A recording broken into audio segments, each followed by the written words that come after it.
Welcome to citizens pulse. నేను మీ రాజేష్.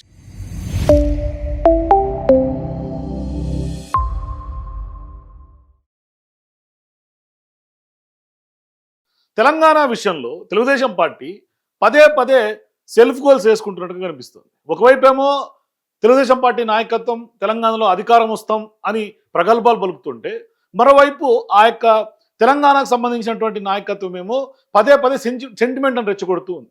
ఒకటి తెలంగాణ యొక్క భాష, సంస్కృతి, అట్లాగే తెలంగాణ యొక్క ఉనికి, ఆఖరికి ఇవాళ తెలంగాణ అనే పదమే డిక్షనరీలో లేదు అంటూ కూడా బక్కోని నరసింహులు చేసినటువంటి వ్యాఖ్యలు పెద్ద ఎత్తున అతిపెద్ద చర్చ జరుగుతోంది. తీవ్రమైనటువంటి దుమారం రేగుతోంది. అసలు ఎందుకు తెలంగాణ పట్ల తెలుగుదేశం పార్టీ నాయకులు ఇంత స్థాయిలో విషం కక్కుతున్నారు అనే చర్చ జరుగుతోంది. ఒకటి, తెలంగాణ అన్న పదమైన, తెలంగాణ రాష్ట్రమైన ఉద్భవించింది ఒక భారీ స్థాయిలో ఉద్యమంతో. మరి అటువంటి ఉద్యమం చేసినటువంటి నాయకుల్ని, లేదు ఎంతో మంది ప్రాణ త్యాగాలు చేసినటువంటి ఉద్యమాన్ని ఇటువంటి వ్యాఖ్యలు చేయడం ద్వారా వాళ్ళ ఉద్దేశం ఏంటి అన్నది అర్థం కానటువంటి పరిస్థితి. అయితే ఆనాడు తెలంగాణ ఉద్యమంలో ఇదే నారా చంద్రబాబు నాయుడు గారు స్పష్టంగా లేఖ ఇచ్చి తెలంగాణ గ్రీన్ సిగ్నల్ ఇచ్చేటట్టుగా, లేకుంటే మేము ఉద్యమానికి సహకరిస్తాం, లేకుంటే రాష్ట్రానికి మేము వ్యతిరేకం కాదు అని ఆనాడు లేఖ ఇచ్చారు. తదుపరి తర్వాత జరిగినటువంటి పరిణామాల్లో జై తెలంగాణ నినాదం ఆయన నోటి వెంబడి చాలాసార్లు వచ్చింది. మరి ఎందుకు ఇప్పుడు బక్కువని నరసింహులు చేసినటువంటి వ్యాఖ్యలు ఎలా చూడాలి? ఒకసారి ఇక్కడ తెలంగాణ ఉద్యమాన్ని, అస్తిత్వాన్ని దెబ్బగొట్టేలాగా, విషం చిమ్మేలాగా చేసినటువంటి వ్యాఖ్యలు ఒకసారి వినే ప్రయత్నం చేద్దాం. ఈ తెలంగాణ అనే పదము డిక్షనరీలో ఎక్కడా లేదు. ఆంధ్ర అని కానీ, ఆంధ్రకు కొన్ని పదాలు ఉన్నాయి, తెలంగాణకు డిక్షనరీలో లేదు. కానీ కొంతమంది స్వార్థపరులు ప్రాంతీయ భేదాలు తెచ్చి అనేక మంది కష్టపడే వాళ్ళ జీవితాల్లో మన్ను పోసిండ్రు. తెలంగాణ కాదు, ఇప్పుడు తెలంగాణ అనే పదం డిక్షనరీలో లేదు అని చెప్పినటువంటి నరసింహులు గారు కూడా తెలంగాణ రాష్ట్రం చెందినటువంటి నాయకుడే. మరి ఎవరిది స్వార్థ రాజకీయాలు? ఎవరు విద్వేషాలు రెచ్చగొట్టిండ్రు? మలిదశ ఉద్యమంలో తెలంగాణ వచ్చింది. మరి తొలిదశ ఉద్యమం సంగతి ఏంటి? మరి ఆనాడు ఉద్యమం లేకపోతే సరే, ఇంత స్థాయిలో ఉద్యమం జరిగిన తర్వాత అనేక మంది మేధావులు, కళాకారులు, తెలంగాణ జాతంతా ఒకటైంది. ఆ రోజు మరి ఇదే తెలుగుదేశం పార్టీకి సంబంధించినటువంటి నాయకుడు లేఖ ఇచ్చారు. ఆయన జై తెలంగాణ అన్న సందర్భాలు ఉన్నాయి. మరి ఇవాళ నిజంగా తెలంగాణ చరిత్ర, సంస్కృతి మీద ఎందుకు దాడి చేయాల్సినటువంటి అవసరం వచ్చింది? ఒకవేళ నిజంగా మీరు అధికారంలోకి రావాలని ఒక కలలు కంటుంటే, ఇక్కడ ఉన్నటువంటి ప్రజల ఆకాంక్షల మేరకు, ఇక్కడ ఉన్నటువంటి ప్రజల అభిష్టం మేరకు మీరు అడుగులు వేయాలి తప్పితే తెలంగాణ అన్న పదమే లేదు డిక్షనరీలో. ఇటువంటి కించపరిచే వ్యాఖ్యలు ఎట్లా చూడాలి? ఎందుకు ఇటువంటి విద్వేషం రెచ్చగొట్టే వ్యాఖ్యలు? అది కూడా అధ్యక్షుడు అక్కడే ఉన్నాడు. తెలంగాణ సంబంధించి నాయకుడు వ్యాఖ్యలు చేస్తున్న క్రమంలో మహానాడు ప్రోగ్రాంలో చంద్రబాబు నాయుడు గారు కూడా అక్కడే ఉన్నారు. మరి ఆయన గతంలో తెలంగాణలో అధికారంలోకి రావాలనే కలలు కన్నటువంటి నాయకుడు. మరి ఇవాళ లోకేష్ కూడా అది చెప్తా ఉన్నాడు. ఒకసారి లోకేష్ ఏమంటాడు వినండి. నేను వర్కింగ్ ప్రెసిడెంట్ కరెక్ట్గా అయ్యి కరెక్ట్గా నెల దాటింది. అటు తెలంగాణ, అండమాన్లో ఉన్న తెలుగుదేశం పార్టీని కూడా బలోపేతం చేయాల్సిన బాధ్యత నా పైన ఇప్పుడు ఉంది. ఎట్లా బలోపేతం చేస్తారు? ఒకవైపు ఏమో తెలంగాణ పేరు మీద తెలంగాణలో అనే పదమే డిక్షనరీలో లేదని మీ నాయకుడు నరసింహులు గారు మాట్లాడుతూ ఉంటే మీరు ఎట్లా బలోపేతం చేస్తారు? ఏ కోణంలో బలోపేతం చేస్తారు? ఇవాళ ఎంటైర్ తెలంగాణ సంబంధించినటువంటి జనమంతా కూడా ఇవాళ సోషల్ మీడియాలో నిలదీస్తూ ఉంది టీడీపీ పార్టీ. ఎట్లా మీరు ఇటువంటి వ్యాఖ్యలు చేస్తారు? ఇవాళ ఖచ్చితంగా క్షమాపణలు చెప్పాల్సినటువంటి అవసరం ఉంది. తెలంగాణ జాతికి క్షమాపణలు చెప్పాలి, తెలంగాణ ప్రజానికానికి క్షమాపణలు చెప్పాలి. ఇవాళ ఉద్యమంలో ఆనాడు జై తెలంగాణ అని మేము ఉద్యమానికి వ్యతిరేకం కాదు, రాష్ట్రం రావాల్సిందే అని చెప్పిన తర్వాత, రాష్ట్రం వచ్చిన తర్వాత కూడా టీడీపీ పార్టీ ఇక్కడ పోటీ చేసింది కదా. సరే, అనుకోని సంఘటనలు, అనుకోని మీరు చేసుకున్నటువంటి ఒక స్వయంకృతాపరాధం వల్ల మీరు రాష్ట్రం విడిపోయి వెళ్ళిపోయారు. ఆ రోజు ఆంధ్రప్రదేశ్ జరిగిపోయారు. సరే, ఆ రోజు పోయినటువంటి సందర్భాలకు నేను వెళ్ళట్లా, ఎందుకంటే అదొక సపరేట్ సినారియో, అదొక పొలిటికల్ సినారియో, అదొక స్వార్థ రాజకీయానికి సంబంధించినటువంటి సినారియో. ఆ రోజు జరిగినటువంటి ఓటుకు నోటుకు సంబంధించిన వ్యవహారంలో సరే మీరు ఆంధ్రప్రదేశ్కి వెళ్ళిపోయారు. ఎందుకంటే ఉమ్మడి రాజధాని ఇక్కడ 15 సంవత్సరాలు ఉన్నప్పటికి కూడా ఆనాడు మీరు వెళ్ళిపోవడం జరిగింది. ఇక్కడి నుంచి ఎవరు గంటేలా, మీరే వెళ్ళిపోయారు వాలంటరీగా. ఇప్పుడు ఏమైంది? పదే ఒకవైపు ఏమో హైదరాబాద్ని డెవలప్ చేసింది, హైటెక్ సిటీని నిర్మించింది మేమే అని ప్రతి వేదిక మీద కూడా నారా చంద్రబాబు నాయుడు గారు చెప్పుకుంటూ వస్తున్నారు. మరి నిర్మించినప్పుడు ఒక రూపకర్తగా, నిర్మాణకర్తగా ఎందుకు ఈ రాష్ట్రం మీద విద్వేషం, విషం? పదే ఇక్కడ కూడా రెండు కళ సిద్ధాంతం. ఇప్పుడు తెలంగాణ ప్రజానీకం కంతా టీడీపీ ఎందుకు ఇప్పటికీ ఓన్ చేసుకోలేకపోతుందంటే రెండు కళ సిద్ధాంతమే. ఒక స్టాండ్ లేకపోవటం పర్ఫెక్ట్గా. మరి ఇక్కడ తెలంగాణకు మీరు ఎందుకు వస్తున్నారు అనే రకంగా ఇక్కడ ఉన్నటువంటి నాయకులు, మీరు ఆంధ్ర నాయకులు ఆంధ్రలోనే ఉండాలి, మీరు తెలంగాణకు రావద్దు అనే స్థాయికి ఎందుకు వెళ్ళింది? ఇవాళ ప్రొఫెసర్ నాగేశ్వర్ చేసినటువంటి వ్యాఖ్యలే చిన్న ఉదాహరణ.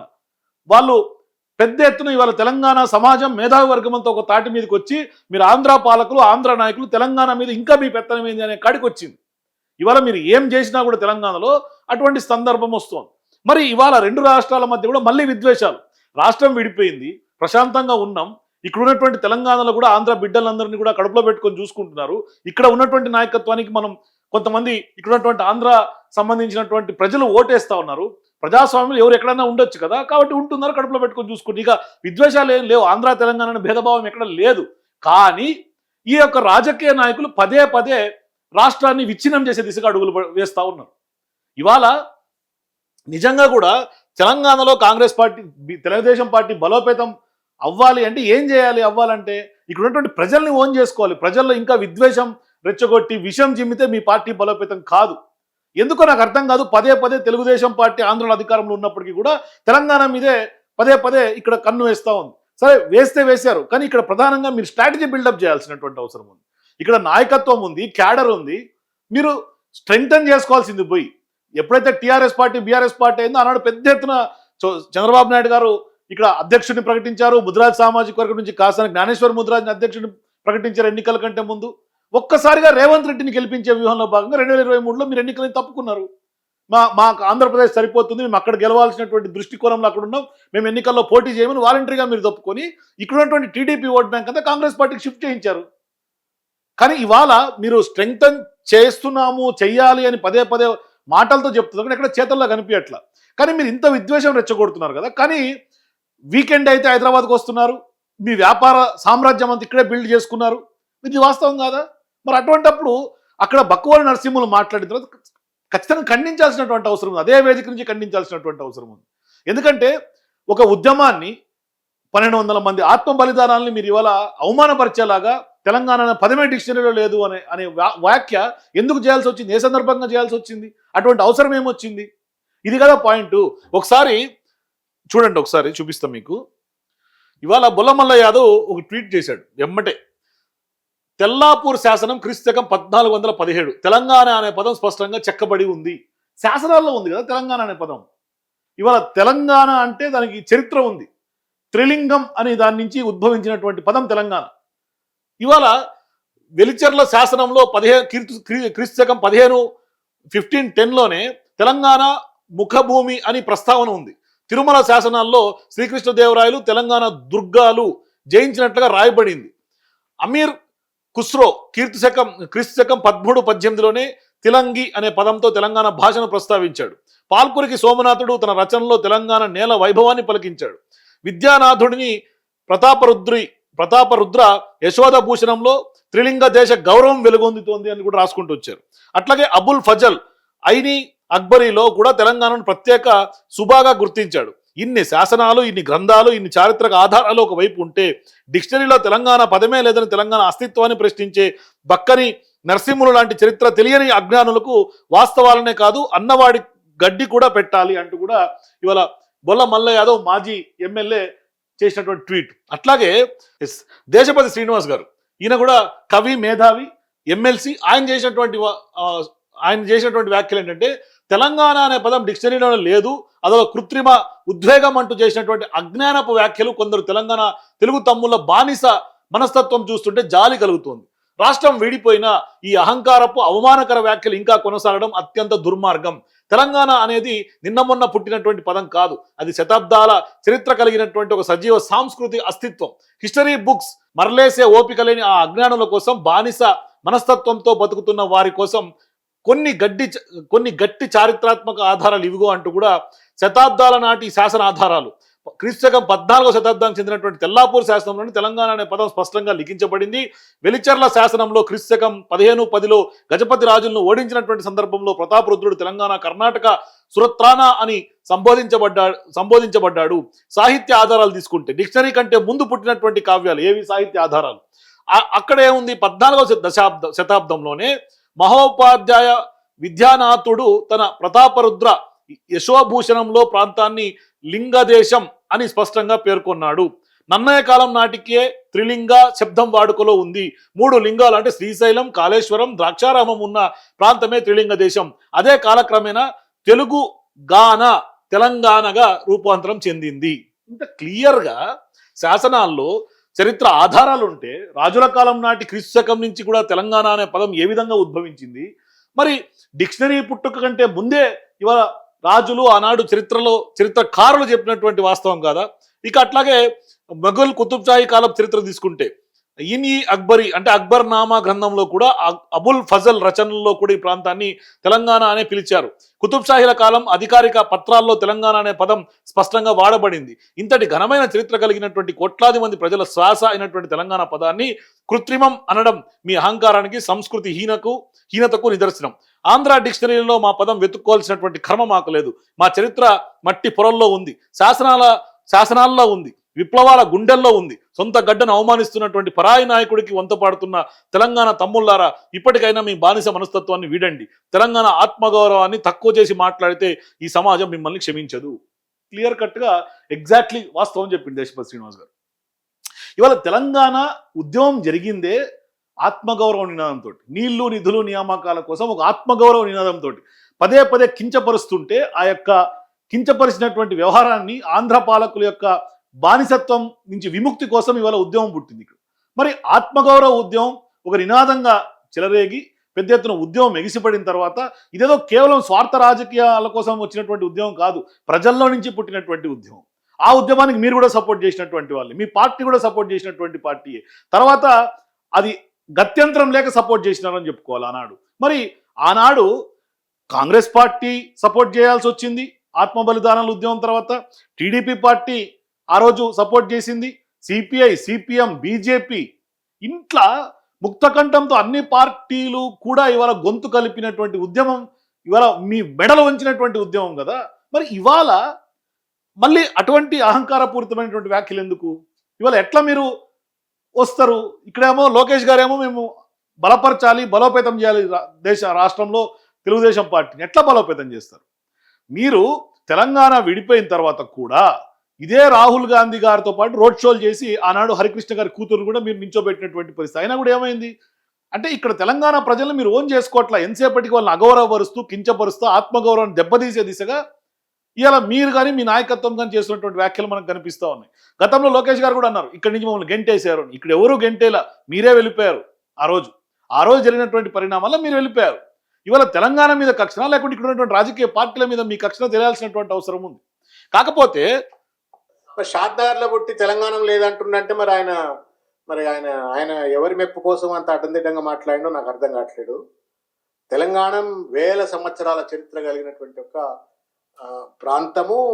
ఈ ప్రాంతానికి ఒక భాష ఉంది, సంస్కృతి ఉంది, సాహితీపరమైన చరిత్ర ఉంది. అది తెలియకపోతే తెలంగాణ గడ్డ మీద పుట్టినట్టు కాదు. నేను బక్కాని నరసింహులు గారు బహుజన బిడ్డ, నేను ఇంతకంటే ఎక్కువ మాట మాట్లాడదలుచుకోలేదు.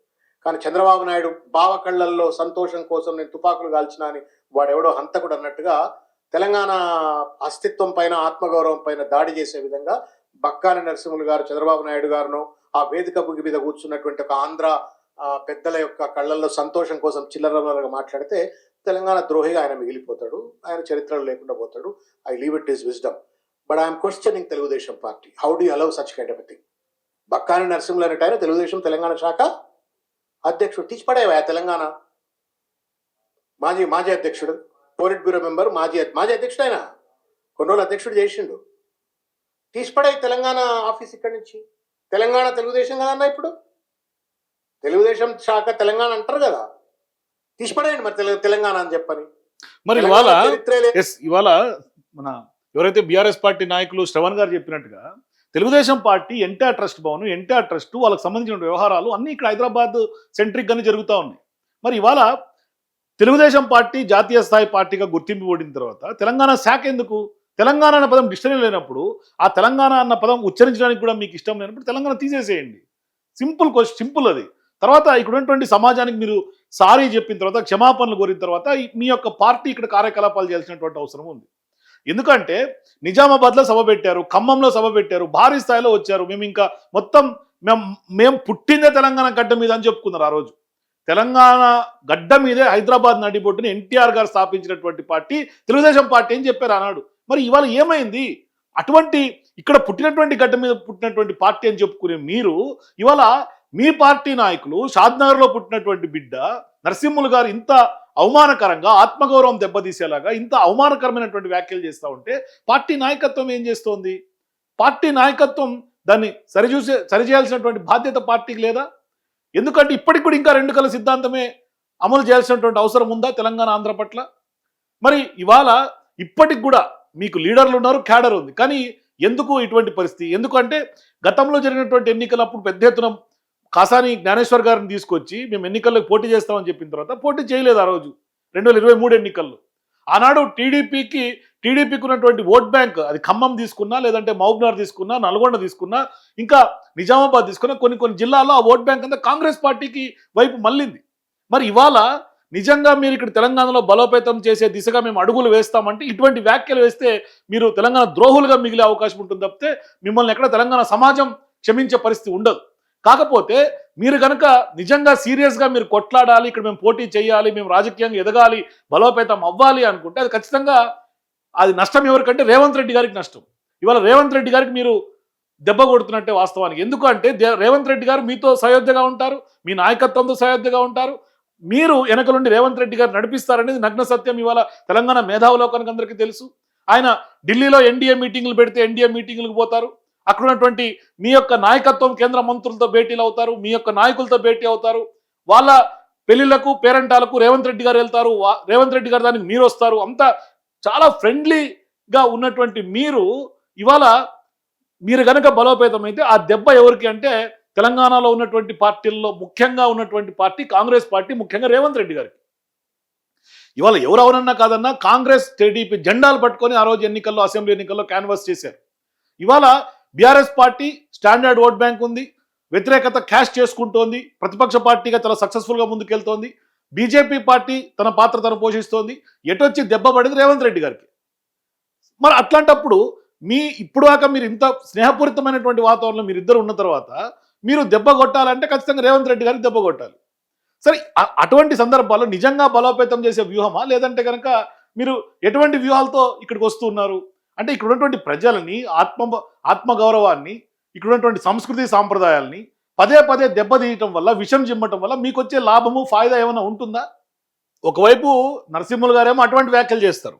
ఇదే గడ్డకు చెందినటువంటి ప్రొఫెసర్ జ్యోత్స్న, ఆమె senior most politician, at the same time మంచి మేధావి, తెలంగాణలో ఉన్నటువంటి మేధావి వర్గంలో జ్యోత్స్న గారు కూడా ఒకటి. ఆమె జాతీయ స్థాయిలో నేషనల్ స్పోక్స్ పర్సన్.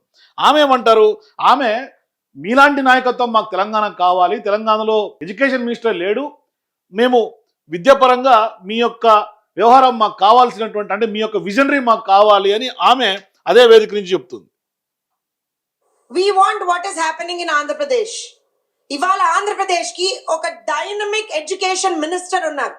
తెలంగాణ దౌర్భాగ్యం ఏంటంటే ఒక స్పెషలైజ్డ్ గా ఒక స్పెసిఫిక్ ఎడ్యుకేషన్ మినిస్టరే లేడు సార్ అక్కడ. ఇది దౌర్భాగ్యం తెలంగాణలో. ఇవాళ ఆంధ్రప్రదేశ్ లో ఒక డైనమిక్ ఎడ్యుకేషన్ మినిస్టర్ ఉండి ఒక రోడ్ మ్యాప్ క్రియేట్ చేశారు, ఒక ఇకో సిస్టమ్ క్రియేట్ చేశారు, స్కిల్ ఇకో సిస్టమ్ క్రియేట్ చేశారు. లోకేష్ గారి ఆలోచన చాలా స్పష్టంగా ఉంది ఆంధ్రప్రదేశ్ కి. మరి లోకేష్ గారి ఆలోచన స్పష్టంగా ఆంధ్రప్రదేశ్కి ఉన్నప్పుడు మరి తెలంగాణకి ఉండాలి అని మీ నాయకులు జ్యోత్స్న గారు లాంటి వాళ్ళు కోరుకుంటున్నప్పుడు ఎటువంటి వ్యూహాలతోటి ముందుకు రావాలి? ఒకసారి స్టాటిస్టికల్ డేటా చూస్తే ఎడ్యుకేషన్ మినిస్టర్ లేడు వాస్తవం, మంత్రిత్వ శాఖలన్నీ రేవంత్ రెడ్డి గారి దగ్గర పెట్టుకున్నారు, ఆయన రివ్యూలు చేయట్లేదు, ఎడ్యుకేషన్ సిస్టమ్ని గాలికి వదిలేసి, ఇది వాస్తవం.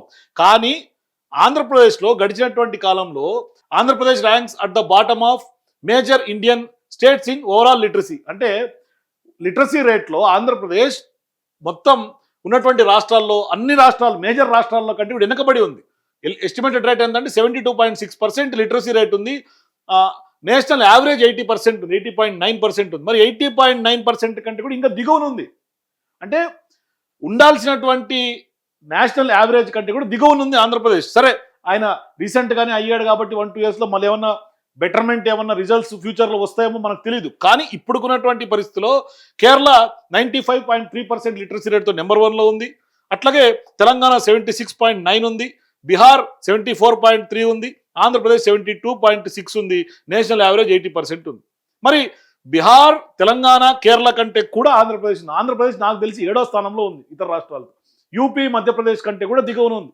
మరి నిజంగా ఇవాళ మీరు ఇక్కడ అమలు చేయాలి, మేము బలోపేతం అవ్వాలి అంటే ఎవరికి దెబ్బ? మరి ఇటువంటి వ్యాఖ్యలు చేయడం వల్ల మీరు ఎట్లా బలోపేతం అవుతారు? ఒకసారి సెల్ఫ్ ఇంట్రాస్పెక్ట్ చేసుకోవాల్సినటువంటి అవసరం ఉంది. తెలంగాణ సమాజానికి క్షమాపణ చెప్పాల్సినటువంటి అవసరం ఉంది. జై తెలంగాణ. ఆ రోజు తెలంగాణ జై తెలంగాణ అనింది చంద్రబాబు నాయుడు గారు కాదా? ఇవాళ సోషల్ మీడియాలో ఇటువంటి వీడియోలు తిరుగుతూ ఉంది. ఇవాళ ఎంటైర్ తెలంగాణ సమాజం చంద్రబాబు నాయుడు గారి యొక్క విధానాల మీద మాట్లాడుతున్నటువంటి పరిస్థితి. అతి పెద్ద దుమారం రేగింది. బొక్కవాని నరసింహులు గారు చేసినటువంటి వ్యాఖ్యలు బేస్ చేసుకొని పెద్ద దుమారం. అంటే టీడీపీ పార్టీ యొక్క అసలు బండారం ఇవాళ బయటపడింది అనే చర్చ జరుగుతోంది. అంటే తెలంగాణ పట్ల ఎందుకు అంత ద్వేషం, విద్వేషం? ఇవాళ ఇక్కడ మీరు మీ వ్యవహారాలు, మీ కార్యకలాపాలను ఇక్కడి నుంచి జరుగుతున్నటువంటి నేపథ్యంలో ఇటువంటి పద్ధతి కరెక్ట్ కాదు అనేది అవుట్రైట్గా తెలంగాణ ఉద్యమాన్ని అవమానించడం కరెక్ట్ కాదు కదా. ఎందుకంటే ఉద్యమం ఏదో కొందరు స్వార్థ రాజకీయ పరుల కోసం పుట్టింది కాదు. ఎందుకంటే ఇప్పుడు చూడండి, చంద్రబాబు నాయుడుతో జై తెలంగాణ అనిపించలే, సిపిఐతో జై తెలంగాణ అనిపించలే, టీఆర్ఎస్ని గేలి చేసి ఎగతాళి చేసి ఎన్నో మాట్లాడిన బీజేపీతో జై తెలంగాణ అనిపించలే, కాంగ్రెస్తో జై తెలంగాణ అనిపించలే. ఇవాళ నిజంగానే ఎంతో హేళనగా గేలి చేసినటువంటి రాజకీయ పార్టీలన్నీ కూడా ప్రజా ఉద్యమం కాబట్టి, ప్రజల నుంచి పుట్టినటువంటి ఉద్యమం కాబట్టి ఇవాళ అందరూ తెలంగాణ రాష్ట్ర ఏర్పాటుకు సహకరిస్తే మళ్ళీ కూడా మీరు తెలంగాణ అనే పదం డిక్షనరీలో లేదు అంటే అది మీ అజ్ఞానం అనుకోవాలా? లేదంటే మీకు చరిత్ర తెలియదు అనుకోవాలా?